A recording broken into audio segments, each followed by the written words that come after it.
How's it going, NBA fans? And I'm still buzzing about last night. I can't believe this actually happened. Like, I can because the Knicks were such an incredible team, but at the same time, I'm having a hard time grasping that this is reality.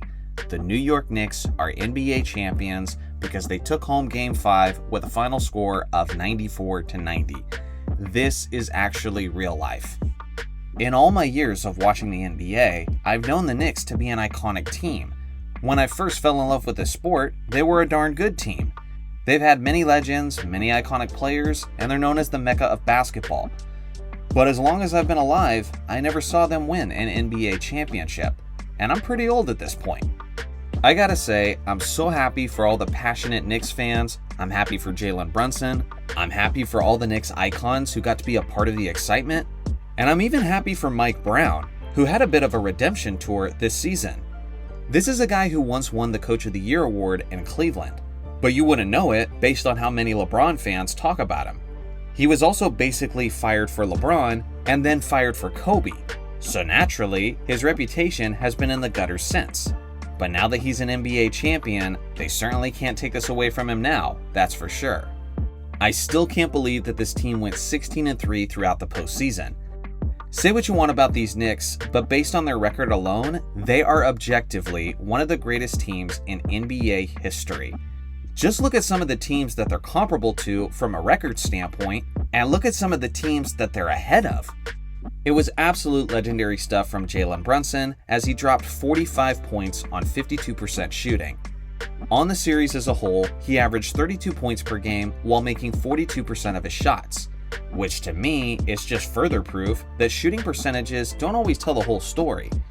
I could see 15 to 20 years from now people saying that Jalen Brunson shouldn't have been the finals MVP based on how inefficient he was. But when you actually just recently watch this series as a whole and see the way he stepped up in moments where he absolutely had to, it makes sense. He was absolutely the right choice at the end of Game 5. Now people are wanting to say that he's the greatest New York Knick of all time, or that he's the most clutch player since Kobe Bryant. And honestly, I kind of want to pump the brakes on all of that. If this era has taught us anything, it's that many teams get to eat now, and many stars are getting their turn. Giannis had his turn and we hyped him up, Jokic had his turn and we hyped him up, then SGA had his, Tatum had his, and now Brunson is having his.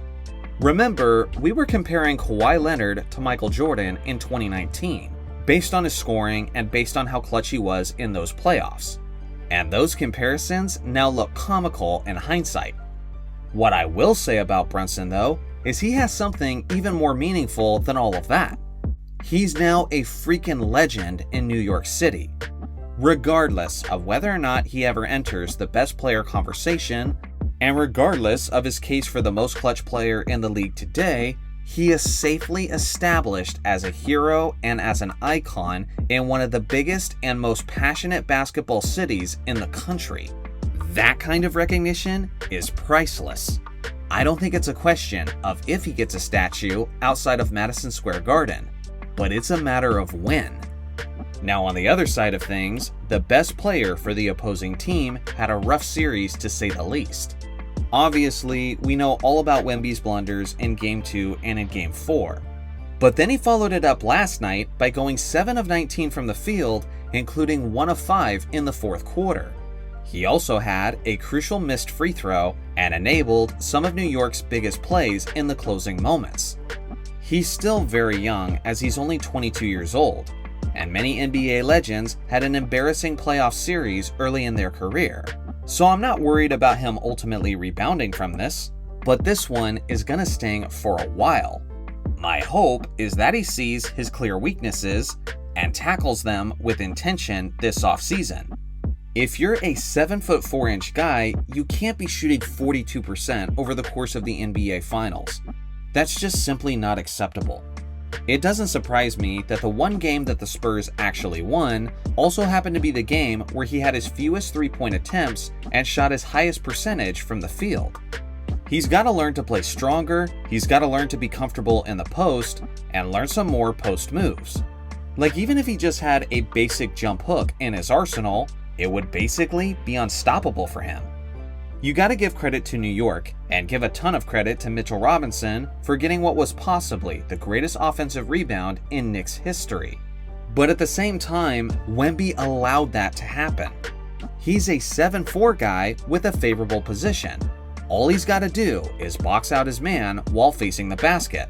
But he simply doesn't have the strength to do that, so he instead tries to seal off his man while facing him with his back to the basket.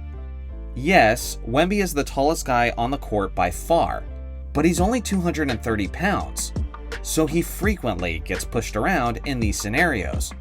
Now I understand it's hard for a tall and lengthy guy to put on a lot of weight, but if Wemby wants to be better in these scenarios in the next postseason, then he needs to hit the gym and get some protein, and just learn some ways to mitigate the fact that he's way skinnier than the dudes he's battling in the post. But like I said, he's young, their team is young, and I think their day is coming. They showed the fact that they were the younger team throughout this series, as they were constantly getting off to big leads, but then couldn't retain those leads and were constantly failing to keep their poise and close it out in fourth quarters, which is what New York did. So what do you guys think? Would you bet on the New York Knicks repeating as champions next year?